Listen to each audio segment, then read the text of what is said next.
L'histoire du Rwanda commence bien avant l'arrivée des Européens. Au cœur de l'Afrique, un royaume puissant a émergé. À partir du XVe siècle, la monarchie rwandaise, dirigée par le vénéré Mwami, a régné. Le Mwami, considéré comme divin, unifiait le peuple et étendait l'influence du royaume. La société rwandaise, cependant, n'était pas homogène. Trois groupes principaux, les Tutsis, les Hutus et les Twa, coexistaient. Les Tutsis, souvent pasteurs, détenaient un pouvoir politique important. Les Hutus, principalement agriculteurs, constituaient la majorité de la population. Les Twa, un groupe plus petit, étaient des chasseurs-cueilleurs vivant dans la forêt. Bien que des tensions aient existé, un système de mobilité sociale permettait le passage d'un groupe à l'autre. Les mariages mixtes et les pratiques culturelles partagées favorisaient un certain degré d'unité. Le royaume rwandais a prospéré sur ce tissu social complexe. Pendant des siècles, il a été un témoignage de l'ingéniosité et de la résilience africaine. L'arrivée des puissances européennes, à la fin du XIXe siècle, a jeté une ombre sur le Rwanda. L'Allemagne, désireuse d'étendre son empire colonial, a revendiqué le Rwanda en 1884. La domination allemande, cependant, s'est avérée relativement passive. Ils se sont largement appuyés sur les structures de pouvoir rwandaises existantes pour maintenir le contrôle. La Belgique, prenant le relais après la Première Guerre mondiale, a adopté une approche plus interventionniste. Les Belges, influencés par les idéologies racistes de l'époque, ont exacerbé les divisions au sein de la société rwandaise. Ils ont introduit des cartes d'identité qui catégorisaient rigidement les personnes en tant que Tutsi, Hutu ou Twa, sur la base de critères arbitraires. Cette politique de diviser pour régner a eu des conséquences dévastatrices. Les Tutsis, favorisés par les Belges, ont bénéficié d'un accès privilégié à l'éducation et aux postes administratifs.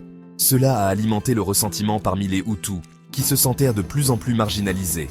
Les graines de la haine ethnique ont été semées, empoisonnant le tissu social autrefois relativement fluide du Rwanda. Alors que les vents du changement balayaient l'Afrique au milieu du XXe siècle, le Rwanda aspirait également à la liberté. Les Hutus, forts de leur majorité démographique croissante, ont exigé la fin de la domination Tutsi. En 1959, une révolution Hutuée a éclaté, forçant de nombreux Tutsis à l'exil. Le Rwanda a accédé à l'indépendance en 1962, marquant le début de la Première République. Cependant, l'héritage des tensions ethniques persistait. Les Hutus, désormais au pouvoir, ont dû faire face à l'opposition des groupes Tutsis exilés. La violence et l'instabilité ont marqué ces premières années d'indépendance. En 1973, Juvenal Habyarimana, un officier militaire Hutu, a pris le pouvoir lors d'un coup d'État. Son règne, marquant le début de la Deuxième République, a connu des progrès économiques initiaux. Cependant, les tensions ethniques continuaient de couver sous la surface. Le gouvernement d'Habyarimana s'est de plus en plus appuyé sur une rhétorique anti-Tutsi pour consolider son pouvoir. L'assassinat du président Habyarimana en 1994 a déclenché le chapitre le plus sombre de l'histoire du Rwanda.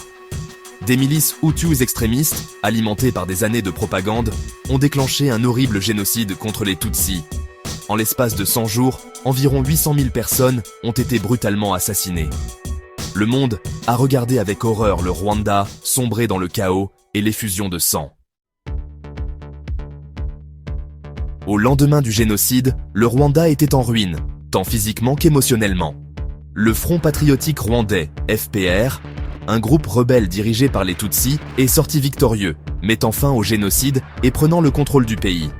Paul Kagame, le chef du FPR, est devenu président en 2000. Sous la direction de Kagame, le Rwanda s'est engagé dans un remarquable voyage de reconstruction et de réconciliation. Le gouvernement a mis en œuvre une série d'initiatives pour favoriser l'unité et reconstruire la nation. La croissance économique a été impressionnante, le Rwanda devenant l'une des économies les plus dynamiques d'Afrique. Le Rwanda d'aujourd'hui est une nation transformée. Des cendres du génocide, il s'est relevé pour devenir un symbole d'espoir et de progrès. Cependant, des défis demeurent. L'héritage du génocide continue de planer. Des questions sur la liberté politique et les droits de l'homme persistent, les critiques accusant le gouvernement de tendances autoritaires. Malgré ces défis, l'histoire du Rwanda est finalement celle de la résilience, du pardon et de l'esprit indomptable de son peuple. Alors que le Rwanda se tourne vers l'avenir, il le fait avec la détermination de tirer les leçons du passé et de construire un avenir plus juste et plus prospère pour tous.